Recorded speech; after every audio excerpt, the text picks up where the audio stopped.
And we are in video number 49 of the healthcare bill, and we have found section 5000. Oh boy. It's section 5000 of the Internal Revenue Service Code, section A, part E, part 1. And here it is. No penalty shall be imposed under subsection A with respect to individuals who cannot afford coverage.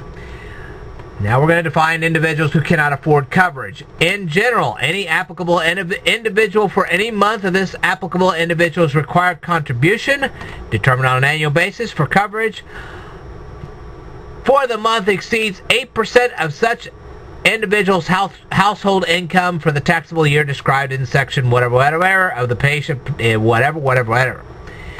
For purposes of applying this subparagraph, the taxpayer's household income shall be increased by any exclusion from gross income for any portion of the required contribution made through a salary reduction agreement. Okay, so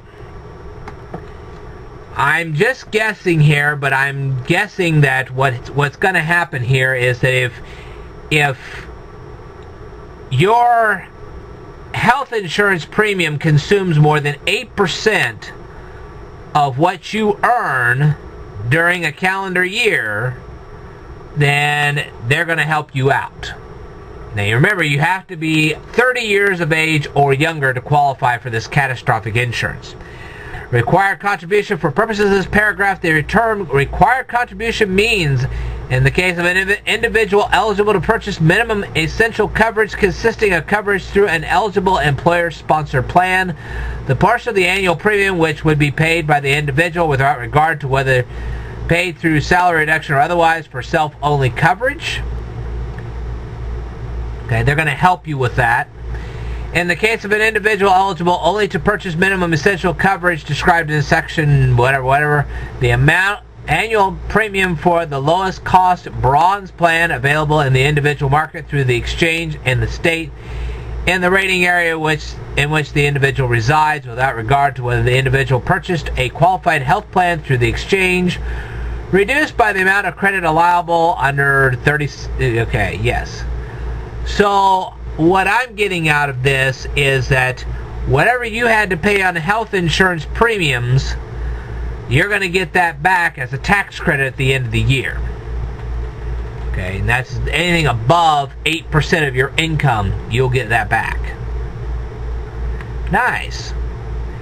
Special rules for individuals related to employees. For purposes, if an applicable individual is eligible for minimum essential coverage through an employer by reason of relationship to an employee, the determination shall be made by reference to required contribution of the employee. So I'm just kind of getting the idea here that if you are the spouse of somebody that's covered under a health insurance plan, or if you're the child of somebody covered under a employer's health insurance plan, you really have to go through that employer's health insurance plan and not try to go through this tax credit thing. Okay, that's what I'm getting out of it. If I'm wrong, you can go ahead and leave me a comment down below and tell me. In the case of plan years beginning in any calendar year after 2014, subparagraph A shall be applied by substituting for 8% the percentage the Secretary of Health and Human Services determines reflects the excess of the rate of premium growth between the preceding calendar year and yada yada yada. So in 2014, it's 8% of your income. If it starts, it may, in other years, it may be only 6% of your income, or only 5%, or it could be 9% of your income. It could be adjusted in the future. Okay. Now at the end here, they talk about hardships.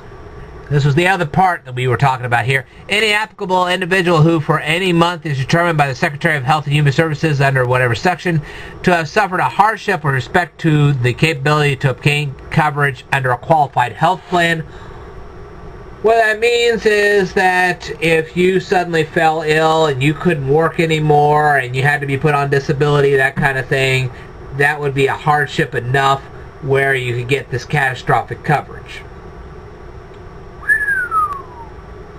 At least that's what I'm getting out of it. Alright. Now, by the way, we are on page number 50 of the healthcare bill. In case you're wondering, we've been covering a lot of stuff here. Child-only plans. These health insurance plans would only cover children. Okay, so let's say you have an individual coverage and you wanted to cover your kids as well. These plans would be specifically tailored to cover just the kids, and you'd have to get coverage for yourself. Alright. Well, hopefully you feel a whole lot more educated now. We're going to be talking about Section 1303 in my next video.